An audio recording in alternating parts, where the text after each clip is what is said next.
তো বন্ধুরা দেখো কত সুন্দর মাচা করেছি, ঠিক আছে। তো মাচার মধ্যে অনেক কিছু ওঠানোর জন্য ব্যবস্থাও করেছি, যেমন উচ্ছে আছে, বরবটি আছে, পটল আছে, পুঁই শাক আছে। তার এক রাউন্ডের বড় বড় গাছগুলো আমার মাচায় উঠে পড়েছে, ঠিক আছে।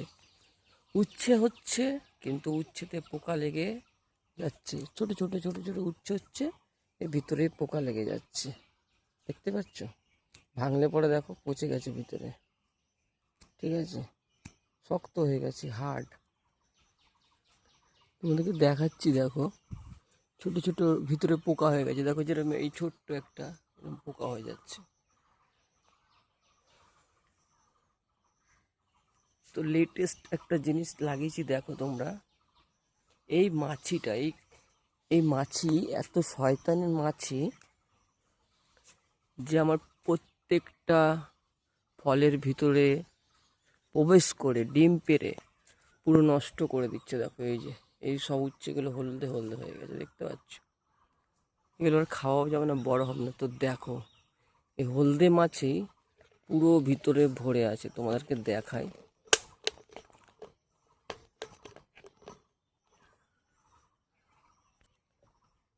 দেখো এটা খুলছি, এর মধ্যে একটা এমনই একটা লেটেস্ট জিনিস দেওয়া আছে যেটার গন্ধে ছুটে আসবে মাছি।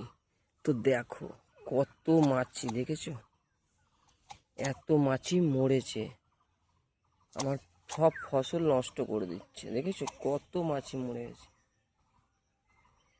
আসছে ফুটো দিয়ে ঢুকছে, দিয়ে ওইখানে স্পর্শ করলেই মারা যাচ্ছে, ঠিক আছে।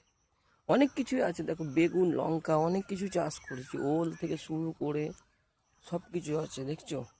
সব ফসল এই পোকাই নষ্ট করে দিচ্ছে, ঠিক আছে।